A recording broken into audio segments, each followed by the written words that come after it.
Effectivement que c'est vrai, si ton corps n'est pas le temple du Saint-Esprit, alors il est ou devient la demeure où siègent des esprits impurs. Ton corps n'est pas neutre. Il est soit habité par la lumière, soit envahi par les ténèbres. La Bible est claire, le Saint-Esprit veut faire de ton corps un temple, mais si tu refuses cette présence, d'autres esprits cherchent à y entrer. La parole de Dieu nous avertit. 1 Corinthiens 6, 18-20. Fuyez l'impudicité. Quelque autre péché qu'un homme commette, ce péché est hors du corps, mais celui qui se livre à l'impudicité pêche contre son propre corps. Ne savez-vous pas que votre corps est le temple du Saint-Esprit qui est en vous, que vous avez reçu de Dieu, et que vous ne vous appartenez point à vous-même? Car vous avez été rachetés à un grand prix. Glorifiez donc Dieu dans votre corps et dans votre esprit, qui appartiennent à Dieu. Ton corps est sacré, acheté à un grand prix. Il doit être consacré à Dieu, purifié, et rempli de sa présence. Mais si tu vis dans le péché, tu profanes ce temple, et tu ouvres la porte aux esprits impurs. Prenons un exemple biblique d'un corps envahi par les ténèbres, Marc 5, 1-8. Cet homme possédé par une légion de démons vivait parmi les tombeaux.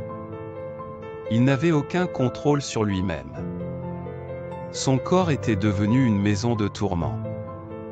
Mais quand Jésus s'approche, les démons crient, « Qu'y a-t-il entre moi et toi, Jésus, Fils du Dieu Très-Haut » Les esprits impurs reconnaissent qu'ils n'ont aucun droit face à la présence divine. Quand Jésus entre, les ténèbres doivent sortir. Tu dis que ton corps est le temple du Saint-Esprit, mais tes actes contredisent cette déclaration. Tu passes ton temps à consommer des vidéos inutiles. Sur TikTok ou YouTube, qui n'édifient ni ton âme ni ton esprit. Tu négliges la parole, tu fuis la présence de Dieu, et pourtant tu prétends être conduit par l'Esprit. Mais comment peux-tu être rempli de l'Esprit de Dieu si tu agis encore sous l'impulsion de la chair? Galates 5h24, ceux qui sont à Christ ont crucifié la chair avec ses passions et ses désirs. Il faudrait que le Saint-Esprit produise en toi le désir de prier, la soif de la parole, la compassion, la maîtrise de soi, la sainteté. Mais la chair te pousse vers le divertissement vide, la recherche de validation, l'impureté, la distraction, l'orgueil. Voici quelques exemples concrets de choses contraires à l'esprit. Vidéos provocantes ou vulgaires. Humour charnel et moqueur. Contenu qui glorifie le péché ou la rébellion. Temps gaspillé dans ce qui ne nourrit pas ton appel. Voilà ce qui attriste le Saint-Esprit et ouvre des brèches aux ténèbres. Dieu t'appelle à la repentance et à la consécration. Si ton corps n'est pas réellement le temple du Saint-Esprit, alors il devient un lieu ouvert aux esprits impurs.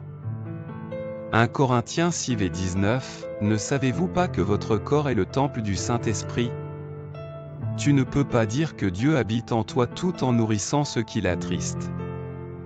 Il est temps de consacrer ton corps, ton esprit, ton attention à celui qui t'a racheté. Consacre ton corps à Dieu. Fuis le péché. Invite le Saint-Esprit à y demeurer. Ferme la porte aux ténèbres. Il n'y a pas de neutralité spirituelle. Ton corps est un temple, mais qui y habite? Et toi, dis-moi en commentaire. As-tu vraiment consacré ton corps au Saint-Esprit? Quelle décision veux-tu prendre dès aujourd'hui pour fermer la porte aux ténèbres? Partage ton témoignage, pose tes questions, et n'oublie pas, ce message peut transformer une vie. Alors si tu es béni, partage-le à ton tour.